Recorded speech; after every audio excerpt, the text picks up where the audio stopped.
দিল্লি বিস্ফোরণ যা আটকে দিয়েছে গোটা ভারতকে।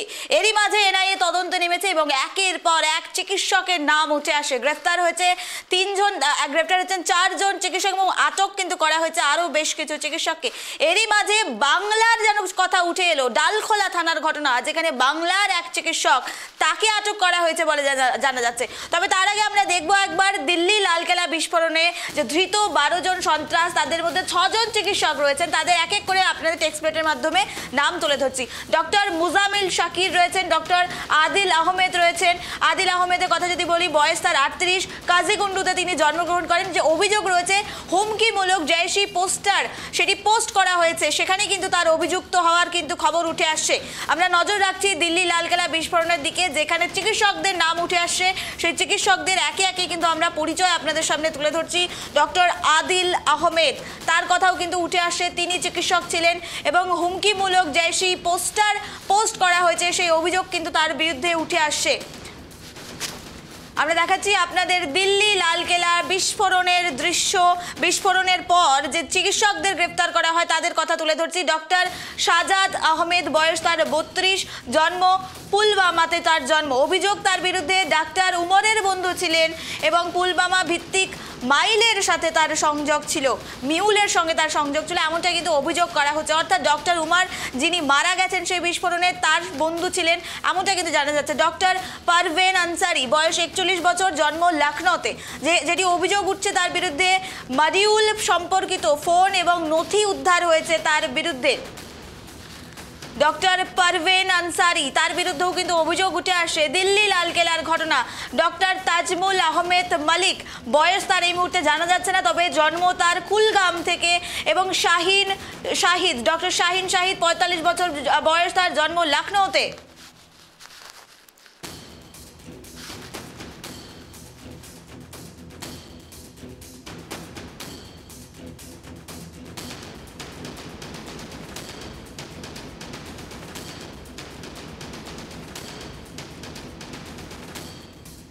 আমরা কিন্তু তুলে ধরলাম আপনাদের সামনে এক এক করে, যেখানে বিভিন্ন ডাক্তারদের অভিযোগের কথা উঠে আসছে। এরই মাঝে দিল্লি বিস্ফোরণ কাজে এনআইএর জালে উত্তর দিনাজপুর জেলার ডালখোলা থানা এলাকার এক চিকিৎসক, তার কিন্তু নাম উঠে আসছে এবং তার পরিবারের সদস্যরা এই মুহূর্তে কান্নায় ফেটে পড়েছেন। কি হয়েছে পুরো বিষয়টি কিন্তু তুলে ধরা হচ্ছে। এই মুহূর্তে আরো বিস্তারিত জানবো। এই মুহূর্তে আমাদের সঙ্গে সরাসরি উত্তর দিনাজপুর থেকে রয়েছেন প্রতিনিধি অনিমেষ। অনিমেষ, প্রথমেই জানতে চাইবো, এই দিল্লি বিস্ফোরণ কাণ্ডে আমরা দেখতে পাচ্ছি একের পর এক চিকিৎসকের নাম উঠে আসছে। এবার বাংলার ঠিক দৃশ্যটা কি জানা যাচ্ছে অনিমেষ?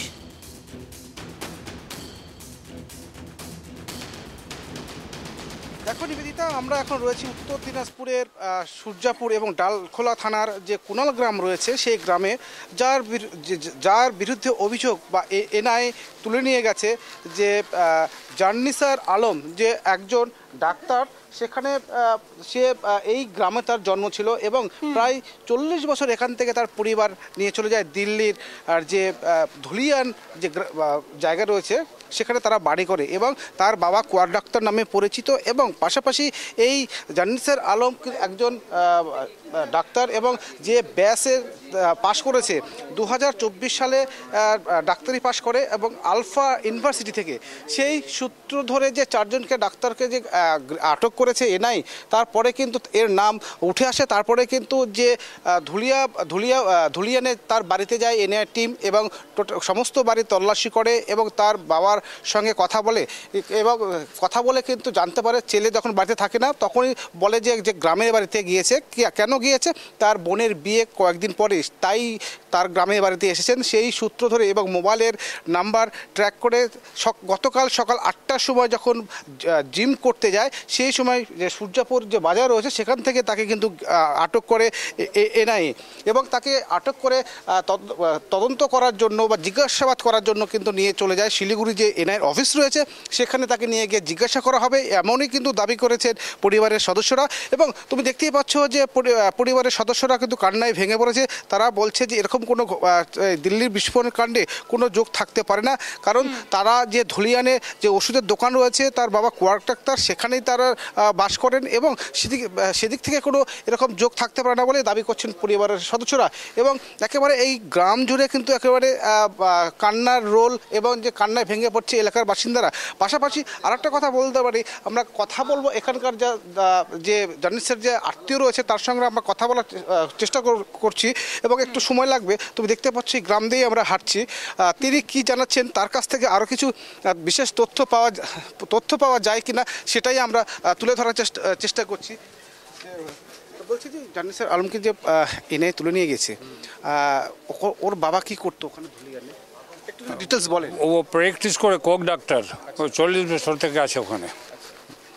ওর জন্ম তো এখানেই ছিল? হ্যাঁ, তৈরি আলমের তো বাবার তো, হ্যাঁ এখানেই জন্ম। কত টাকা ইনকাম হতো তাদের? দেখেন, ওটা তো অনেক কাহিনী আছে। যখন ও ফার্স্টে যুবক বয়সে গেল না, ডাক্তার সিদ্ধুর কাছে 250 টাকাতে ও থাকলো। কিছুদিন গেল তো ওর লাস্ট বেতন হলো 10,000 টাকা। তারপরে ডাক্তার সিদ্ধু যখন মালয়েশিয়া চলে গেল, মালয়েশিয়া বা অস্ট্রেলিয়া কোনো জায়গায় গেল, তো তখন ওকে দোকান ছেড়ে দিল একটা পার্টনারশিপ ভাগ হিসাবে। তারপরে ডাক্তারের বাবাও যখন মরে গেল, তখন দোকান ওকে কন্ট্যাক্ট হিসাবে ছেড়ে দিল। আর সেই দিন থেকে ও ওখানেই আছে, ওই দোকানই আছে। ওর কাছে রোগী, আমি ওই একবার গেছি ওখানে, ডেইলি ওর কাছে 70-80টা রোগী হয়। মোটামুটি প্রতিদিন 70 থেকে 80 জন রোগী সেখানে হয়। তাহলে মোটামুটি আমরা তো দেখছি বাড়িঘর ভালো এবং জায়গা জমি আছে। জায়গা জমি আছে, 10 বিঘার উপরে আছে, 5 একর উপরে আছে। এই গ্রামে 500 একর জমি আছে, ওর ভালো জমি। এই যে একটা ওই যে দিল্লির অনেক সম্পত্তি ছিল, কিছু নষ্ট হয়ে গেছে। দিল্লি বিস্ফোরণ কাণ্ডে তার নাম জড়িয়ে যাচ্ছে। যে পড়াশোনা করতো যে ব্যাস ছিল, সেই ব্যাসের সূত্র ধরে তার নাম এসছে। এটা কি আপনারা মানতে পারছেন বা কতটা? তার নাম এখনও যা শুনছি, তার নামটা জড়ায়নি, যেহেতু ওই কলেজে যে কিছু লোক অ্যারেস্ট হয়েছে, ডাক্তার বা প্রফেসর, তো তার জন্য লাস্টের বেস্টার ছেলেকে জিজ্ঞাসাবাদের জন্য তুলে নিয়ে যাচ্ছে। এই পর্যন্ত জানি আমরা। এখন কোথায় আছে, কিভাবে আছে? এখন আমরা শুনতে পাচ্ছি যে ও শিলিগুড়িতে আছে, ENI টিমের হেড অফিসে শিলিগুড়ি। কালকে কখন এসেছিল কে এনে? কালকে ওকে 8:30টায় সূর্যাপুর থেকে নিয়ে গেছে।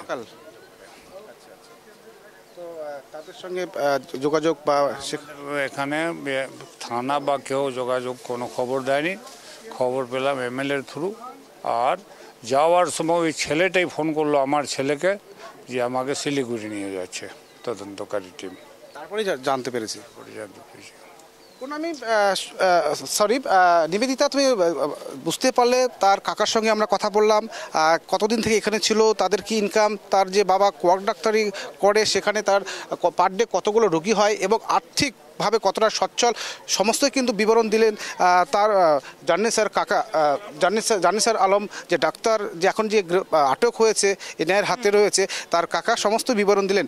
এবং পাশাপাশি বলা যেতে পারে যে এই গ্রামটা এখন কিন্তু প্রচুর মানুষজনের ভিড় এবং পাশাপাশি এই ঘটনাকে কেন্দ্র করে চাঞ্চল্য ছড়িয়ে পড়ে এই কুনাল গ্রামে। এবং পাশাপাশি পরিবারের সদস্যরা যারা রয়েছে তারা কিন্তু আতঙ্কে রয়েছে এবং কান্নায় ভেঙে পড়ছে যে হঠাৎ করে এনআই এসে তার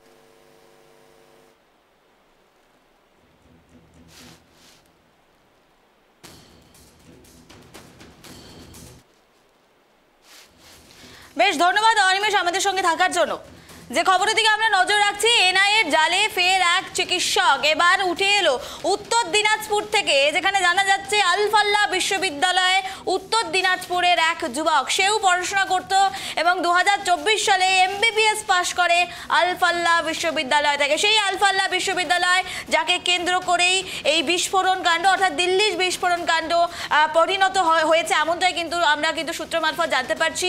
এই আলফাল্লাহ বিশ্ববিদ্যালয় শুরু থেকেই কিন্তু খবরের শিরোনামে উঠে আছে, কারণ একটাই, দিল্লির বুকে, রাজধানীর বুকে বিস্ফোরণ।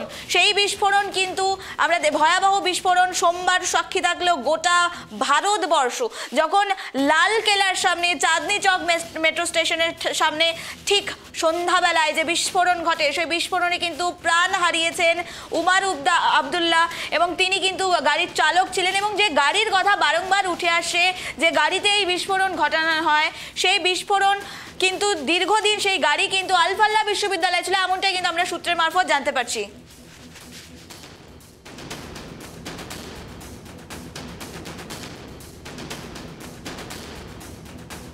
আমরা জুড়বো, আমাদের সঙ্গে রয়েছেন বায়ুসেনার প্রাক্তন কর্তা রঞ্জন মুখার্জি। রঞ্জন বাবু, আপনাকে স্বাগত কেটিভি বাংলায়। আমি নিবেদিতা। আমরা যে গুরুত্বপূর্ণ খবরের দিকে নজর রাখছি, দিল্লি বিস্ফোরণ কাণ্ড, এবং সেখানে একটি বিশ্ববিদ্যালয়ের নাম উঠে আসছে, আলফাল্লা বিশ্ববিদ্যালয়, যেখানে একের পর এক চিকিৎসক আটক হচ্ছেন, গ্রেফতার হচ্ছেন। সেখানে দাঁড়িয়ে থেকে এবার উত্তর দিনাজপুর, বাংলার দৃশ্য বলছি, বাংলাও এক যুবক, এক চিকিৎসক, তাকে আটক করা হয়েছে এনআইএর পক্ষ থেকে। ঠিক কি এনআইএ তদন্তে কি ঠিক কি উঠে আসতে পারে, কি মনে হচ্ছে রঞ্জন বাবু? দেখুন, এটা একটা ডাক্তারদের মডিউল যেটা ধরা হয়েছে, এবং এদের একটা প্রপার ব্রেন ওয়াশ করে এই মডিউলটা তৈরি করা হয়েছিল। এবং এখানে যে খালি বেঙ্গল নয়, পরবর্তীকালে ত্রিপুরা, আসাম থেকেও আপনি দেখতে পাবেন যে কিছু কিছু ডাক্তার হয়তো দূরে আছে। একটা যখন মডিউল তৈরি হয়, ওরা 4 জনের মডিউল তৈরি করবে না, ওরা চেষ্টা করবে আরো একটা বড় মডিউল তৈরি করতে, যাতে অনেক জায়গায় ওরা বিস্ফোরণ ঘটাতে পারে। তবে ব্যাপারটা হচ্ছে এই যে, যেহেতু এটা বাংলাদেশের লাগোয়া, এটা আমার পুরোপুরি সন্দেহ যে এতে আইএসআই এবং জামাত জঙ্গিরা বাংলাদেশে এতে পরোক্ষভাবে যুক্ত আছে, এবং সেটা দেখবেন আস্তে আস্তে উঠেও আসবে। এবং এর পরে যেটা আমাদের সতর্ক থাকা উচিত, মডেলটা এনআইএ তো কাজ করছেই, কিন্তু সাধারণ মানুষকে, আমাদের সবাইকে মানে একটু ওয়াকিবহাল থাকা উচিত এবং সজাগ থাকা উচিত যে এই মডিউল কোন রকম ভাবে আমাদের আর কোনো ক্ষতি না করতে পারে। কেননা আমাদের দেখতে হবে যে প্রত্যেকটা জায়গায় এরকম ডাক্তারদের আরো বড় মডিউল 101% তৈরি আছেই, এবং সেটা আসামেও হতে পারে, এরপরে দেখবেন আপনি হয়তো অন্য জায়গাতেও, দক্ষিণবঙ্গেও পেয়ে গেলেন কিছু। তো তারা যাতে সাফল্য না লাভ করে তাদের মানে জঘন্য কাজ চরিতার্থ করার জন্য, কেন এদের প্ল্যান ছিল 1 লাখ লোককে মারা, এবং এই 2900 কিলো মানে 3 টন যখন অ্যামোনিয়াম নাইট্রেট, এরা সক্ষম হচ্ছে 1 লাখের ওপর লোককে মেরে দেওয়ার। এরা জায়গায় জায়গায় 93 বম্বে ব্লাস্টের থেকেও ভয়ঙ্কর সিরিয়াল ব্লাস্ট এবং বিভিন্ন শহরে করার জন্য এদের তৎপরতা ছিল। যাকে এটা আমাদের গোয়েন্দা বিভাগ চারিদিক থেকে, Delhi police, Haryana police, NIA এখন এসে গেছে, সিবিআই, সবাই মিলে, আইডি মিলে ধরা হয়েছে এটাকে। এটা খুব সুখের ব্যাপার। দুঃখের ব্যাপার এই হলো কি, কুশিক্ষা এমন একটা জায়গায় পৌঁছে গেছে যেখানে ডাক্তাররাও এই জায়গায় চলে আসছে। কিরম ভাবে ব্রেন ওয়াশটা করা হচ্ছে, এই জন্য আমার একটা সাজেশন, আমার একটা আবেদন রইল আপনার চ্যানেলের থ্রু দিয়ে জনগণকে, এবং জনগণের মাধ্যমে পার্লামেন্ট এবং প্রধানমন্ত্রী এবং সবার কাছে, এবং বাংলাদেশের আমাদের বেঙ্গলের মুখ্যমন্ত্রীকে, আসামের মুখ্যমন্ত্রী, সবাইকে, যতগুলো মাদ্রাসা আছে সেইগুলো বেসিক্যালি সেখানে মৌলবাদীদের এই ট্রেনিং গুলো দেয়। মৌলবাদীরা ছোট ছোট বয়স থেকে, প্রত্যেকটা মাদ্রাসার উচিত যে অন্য ধর্মের প্রতি প্রপার শিক্ষা দেওয়া এবং তাদের রেসপেক্ট করা শেখান। প্রত্যেকটা ধর্মের লোককে রেসপেক্ট করতে হবে। এখানে সুপ্রিমেসি আলিল্লাহ বললেই হবে না যে আমরাই সব, আমাদের চেয়ে বড় কেউ নেই। এইটা ভুল শিক্ষা, এটা কোরআনের শিক্ষা নয়। তাই জন্য আমাদের অ্যাকচুয়াল কোরআনের শিক্ষাটা সবাইকে দেওয়া উচিত, যেটা হচ্ছে সবাইকে, সব ধর্ম এক, এবং কেউ কারোর থেকে ওপরে নয়। এইটা যদি রেসপেক্ট করতে না শেখাই অন্য ধর্মের লোকেদের, আমরা যদি তাকে কাফের বলে মনি, তারপরে যদি বলি যে সব কাফেরদের আমাদের মারতে হবে, জোর করে কনভার্ট করতে হবে, তাহলে এই জঘন্য মনোভাবটা আসবে। ডাক্তারদের মধ্যেও চলে যাবে, এবার ইঞ্জিনিয়ারদের মধ্যে আসতে পারে। মসজিদ থেকে মেডিকেল কলেজ, চিন্তা করা যায়, মাদ্রাসা থেকে মেডিকেল কলেজ।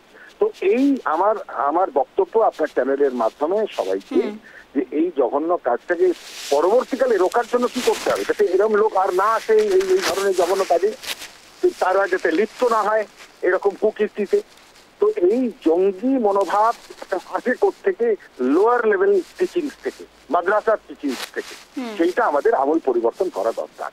সেইটা জড় শিকড়। এই শিকড়টাকে আমূলে যদি আমরা না ভাঙতে পারি এরকম হতেই থাকবে। রঞ্জনবাবু, আপনি বললেন ধর্ম নিরপেক্ষতার কথা, যেখানে সাধারণ মানুষ থেকে শুরু করে প্রত্যেকটি পেশায় যে ধর্ম নিরপেক্ষতা সেগুলোকে প্রাধান্য যেমন দিতে হবে, ঠিক সেই জায়গায় দাঁড়িয়ে আমরা যদি চিকিৎসকের কথা বলি, চিকিৎসকদের ভগবান স্বরূপ তুলনা করা হয়, যে একের পর এক চিকিৎসক এই ঘটনার সঙ্গে যুক্ত হওয়ার যে কথা উঠে আসছে, আগামী দিনে ভারতের জন্য কতটা ভয়ঙ্কর হতে পারে এই ধরনের ঘটনাগুলো? রঞ্জনবাবু, একদম একদম ঠিক কথা, এবং এটা খুব ভয়ঙ্কর কথা, ভয়ঙ্কর হতে পারে। তাই জন্য আমাদের খুব বেশি করে উচিত যাতে এই ধরনের শিক্ষা বা এই ধরনের মডেল তৈরি না হয়। আমরা আগে দেখেছি ইঞ্জিনিয়াররা এই কাজে লিপ্ত। আমেরিকাতে 9/11-এ সমস্ত শিক্ষিত মুসলিমরা এই কাজ করেছে, কিন্তু তারা করেছে একটা মতের ধরনে, তারা ওই কট্টরপন্থী জঙ্গিপন্থী মতের দ্বারা ওরা দীক্ষিত। সেই মতে যাতে দীক্ষিত না করা যায়, যদি আমরা সবাই ইকুয়াল ভাবি, ওই তোমরা মসজিদে যাও, তুমি ঈদ মানাও, তুমি 5 বার কেন 10 বার নামাজ পড়ো, তোমার যা ইচ্ছে করো, কিন্তু তুমি এখানে থেকে তুমি বলতে পারো না যে হিন্দু খ্রিস্টান বাকি সব খারাপ, আমরাই খালি ভালো। সুপ্রিমেসির এই যে একটা আইডিওলজি ওদের মধ্যে ভরে দেওয়া হয়, এইটা ডেঞ্জারাস। এইটাকে যদি রুখতে না পারা যায়, 2003-এ বুদ্ধদেব ভট্টাচার্য যখন সিএম ছিলেন বেঙ্গলের, উনি একটা চিঠি লেখেন, লালকৃষ্ণ আডবাণী তখন ছিলেন আমাদের দেশের উপপ্রধানমন্ত্রী এবং মানে হোম মিনিস্টার। উনি লেখেন যে 6000টা মাদ্রাসা উনি দেখেছেন বেঙ্গল আর বাংলাদেশের বর্ডারে, যেখানে খালি জঙ্গি তৈরি হচ্ছে। তারপরে ওখানে তখন এনআইএ ছিল না, অন্য অনেক এজেন্সিরা কাজ করে, সীমা সুরক্ষা বল থেকে শুরু করে সবাই কাজ করে। এটা বুদ্ধদেব ভট্টাচার্য উজাগার করেছিলেন অ্যাজ সিএম বেঙ্গল। আমাদেরকে এখন দরকার, কলকাতাতে দেখুন না কত জায়গা আছে যেখানে এই সমস্ত কার্যকলাপ করছে, স্লিপার সেলস রয়েছে। বেঙ্গলেও আমাদেরকে খুব সজাগ থাকতে হবে। এই যে ডাক্তারটা বেরোলো আপনাদের উত্তরবঙ্গ থেকে, এরকম আর কত আছে কে জানে। তো এইটা একটা নোবেল প্রফেশন, সেখানকার লোকেদের যদি ব্রেন ওয়াশ করে এই জঘন্য কাজ করানোর জন্য কেউ প্রেরিত করতে পারে, খুব ডেঞ্জারাস সিচুয়েশনে আমরা আছি। এটা খালি এনআইএর ওপর ছেড়ে দিয়ে চলবে না, সরকারের ওপর ছেড়ে দিলে চলবে না, প্রত্যেকটা জনগণের, প্রত্যেকটা নাগরিককে জাগরিক থাকতে হবে। আর এবং দেখতে হবে কোন রকম সন্দেহভাজন কিছু দেখলেই আমরা রিপোর্ট করে দিই সেটা। রঞ্জনবাবু, আপনি কিছুক্ষণ আগেই ধর্মনিরপেক্ষতার কথা বললেন, কিন্তু আমরা যেভাবে দেখছি রাজনৈতিক দলগুলো একে অপরের বিরুদ্ধে, এই যে ধর্ম নিয়ে ভেদাভেদ যে সৃষ্টির মূল কারণ কিন্তু এই রাজনৈতিকভাবেও কিন্তু বিশেষ করে উঠে আসছে। সামনে নির্বাচন রয়েছে, তার আগে কি মনে হচ্ছে এই ধর্মনিরপেক্ষতা কোন দিকে হাঁটবে পশ্চিমবঙ্গ? দেখুন, এইগুলোর খেলা তো চলতে থাকে, কিন্তু এই খেলার মাঝে যেমন বিহারে লোকে বুঝে গেল এবং কোন পলিটিক্যাল পার্টি ভাবেনি, সে বিজেপি হোক আর জেডিইউ হোক আর অন্য আরজেডি হোক, যে এতটা ম্যাসিভ কেন হল। লালুর জামানায় আমরা দেখেছি যে ওখানে একদম শিওর শর্ট জঙ্গল রাজ ছিল, তাই জন্য লোকেরা বললো ওই চালে আবার ফিরে যাব না, ওই টাইমে আবার ফিরে যাব না। 90s-এ কি হতো, ডাক্তারদের খুন করা হতো, রকম চাওয়া হতো, রংদারি ট্যাক্স দিতে হতো লোকেদের। তো সেই জন্য এরা ম্যাসিভ ভোটিং করে এবং স্পেশালি মহিলারা একটা বড় রোল প্লে করে। এবং অন্য একটা পার্টি যে জনসুরাট পার্টি, যারা জিরো হয়ে গেল, তারা এটা কেন একটাও সিট কেন পেল না, সে ঘোষণা করে দিল যে আমরা যদি পাওয়ারে আসি, আমরা আবার এই যে মদ খাওয়ার ব্যাপারটা, মদের ব্যাপারটা আমরা তুলে দেবো, কোনো প্রহিবিশনস রাখবো না। তাই জন্য মহিলারা খুব বেশি করে এসে ভোট করলো। এখন ওখানে মদ বিক্রি হয় না বলে কত সংসার বেঁচে যাচ্ছে, কত মহিলা রোজ মার খায় না। বেঙ্গলটা আগে কালচারাল শিক্ষা সংস্কৃতির ঊর্ধ্বে সব থেকে উঁচুতে ছিল। গোখলে বলতেন যে what Bengal things today, India things tomorrow. আমাদের এখন অত্যন্ত দৈনন্দিন অবস্থা, এবং বেঙ্গলের লোকেদের ইলেকশন তো আসতেই, ঠিক আছে, ধর্মের নিয়ে লোকেরা এরকম করবে। আমার অ্যাপিল মৌলবীদের কাছে, আমার অ্যাপিল সন্ন্যাসীদের কাছে, আমার অ্যাপিল পাদ্রীদের কাছে, আমার অ্যাপিল শিখ ধর্মীয় গুরুদের কাছে, যে আপনারা একটা প্ল্যাটফর্মে এসে সবাইকে এটা বলুন যে সব ধর্ম আমরা সমান, সর্বধর্ম সমন্বয়। আমরা একটা কথা বলি, সব ধর্ম সমান। রামকৃষ্ণ এটা বলে গেছেন, ঋষি অরবিন্দ বলে গেছেন। আমরা বিবেকানন্দের দেশের লোক, বিদ্যাসাগরের দেশের লোক, রবীন্দ্রনাথের দেশের লোক, নজরুলের দেশের লোক। আমাদেরকে এই পথে এগিয়ে চলতে হবে। আমাদেরকে কোনো ধর্মের মধ্যে কোন রকমের না করে, কারোর প্রতি হেট্রেট নয়, কাউকে হেয় করা নয়, কেউ ছোট নয়, কেউ বড় নয়, এইভাবে আমাদের রাখতে হবে। এবং পলিটিক্যাল পার্টিরা এই গেমটা খেলবে, সেই গেমে ফাঁদে পা না দেওয়া, সেটা ABCD যে কোনো দলের কোনো লোক না হোক না কেন। কেউ যদি অন্য ধর্মের লোকেদের সম্বন্ধে কটূক্তি করে, আমি তার এগেনস্টে আমি চেষ্টা করব যে আপনার চ্যানেলের থ্রু দিয়ে জনগণকে এই নিয়ে অবগত করাতে, জনগণ যেন এই ফাঁদে পা না দেন। সেটা ABCD, আমি কোনো পার্টির নাম দিলাম না। এ পার্টি হতে পারে, বি পার্টি হতে পারে, সি পার্টি হতে পারে, ডি পার্টি হতে পারে। রঞ্জনবাবু, আরেকটি বিষয় আপনার থেকে জানার চেষ্টা করব। আপনি যেমন কিছুক্ষণ আগেই বললেন উচ্চশিক্ষার কথা বললেন, আমরা দেখেছি ওসামা বিন লাদেন তিনিও উচ্চশিক্ষিত ছিলেন। হঠাৎ করে এই যে উচ্চশিক্ষিতরা ধীরে ধীরে জঙ্গি সংগঠনের দিকে যে ঝুঁকছেন, তারা এর মূল কারণ কি হতে পারে, কি মনে করছেন? এর মূল কারণ হচ্ছে বিকৃতভাবে কোরআনকে পেশ করা। আমি কোরআন দুটো ল্যাঙ্গুয়েজে পড়েছি, বাংলাতেও পড়েছি, ইংরেজিতেও পড়েছি। কোরআনে কখনো এইসব জিনিস লেখা নেই। এগুলো পরে একটা জিনিস বলে হাদিস, হাদিসের থ্রু দিয়ে এগুলো এনেছে। হাদিস শোনার কথা। আপনার দাদু কত বছর আগে মারা গেছে, তিনি কি কাকে কি বলে গেছেন, সেগুলো এতদিন পরে মনে করে কেউ লিখতে পারে? দ্যাট ইজ হোয়াট ইজ হাদিস ইজ অল অ্যাবাউট। তো সেইখানে উচ্চশিক্ষিতদের একটা বিকৃত একটা ধর্মীয় কট্টরপন্থের দিকে এরা ঠেলে দেয় এবং তারা তাতে দীক্ষিত হয়ে যায়, সেই মন্ত্রে দীক্ষিত হয়ে যায়। এটা কি জিনিস যে পুরো ওয়ার্ল্ড পুরো স্টেট কি পুরো কান্ট্রি ইসলাম হয়ে যাবে? কেন ভাই? আমি আমার ধর্ম নিয়ে থাকবো, তুমি তোর ধর্ম নিয়ে থাকো। আমি যদি নিজ ইচ্ছায় যেতে চাই যাবো, সেটাই কোরআন বলে। সেটা বলে না জোর করে তুমি কনভার্ট করো লোককে। আমরা ঝাঙ্গুর কেস দেখলাম ইউপিতে, জবরদস্তি কনভার্ট করে যাচ্ছে। কেন রে ভাই? ভাই কোন হিন্দু কোন পুরোহিতকে বা কোন ইয়েকে দেখেছে ধর্মীয় গুরুকে যে তুমি জোর করে কনভার্ট করে হিন্দুইজমে আসো বলে? হিন্দুইজম আছে বলে তুমি আজ এখানে ইসলাম এসছে, হিন্দুইজম ছিল বলে এখানে খ্রিস্টান এসছে। কিন্তু সেই জিনিসটা আমরা উদার, আমরা একটা ওয়ে অফ লাইফে বিলিভ করি, আমরা কট্টরপন্থে বিলিভ করি না, আমরা র্যাডিক্যালাইজেশনে বিলিভ করি না। কিন্তু তার মানে এই নয় তুই আমার ঘাড়ে বসে তবলা বাজাবি আর আমারই গলা কাটবি। ধন্যবাদ রঞ্জনবাবু, ধন্যবাদ আমাদেরকে সময় দেওয়ার জন্য। অত্যন্ত গুরুত্বপূর্ণ কথাগুলো কিন্তু তুলে ধরলেন প্রাক্তন কর্তা রঞ্জন মুখার্জি। তিনি কিন্তু বিভিন্ন বিষয়গুলো তুলে ধরলেন আমাদের সামনে, যেখানে উত্তর দিনাজপুর থেকে প্রথমেই আমরা জানতে পারছি যে এনআইএর জালে এক চিকিৎসক, অর্থাৎ এনআইএর জালে ফের এক চিকিৎসক, এমনই কিন্তু উঠে আসে দিল্লি বিস্ফোরণ কাণ্ডে। একের পর এক ঘটনা, একের পর এক চিকিৎসকের নাম উঠে আসছে এবং তারপরেই কিন্তু আমরা জানতে পারছি যে এবার উত্তর দিনাজপুরের ঘটনা, যেখানে উত্তর দিনাজপুর থেকেও উঠে এলো এমন এক ঘটনা যেখানে একজনকে ইতিমধ্যেই আটক করা হয়েছে, একজন চিকিৎসককে।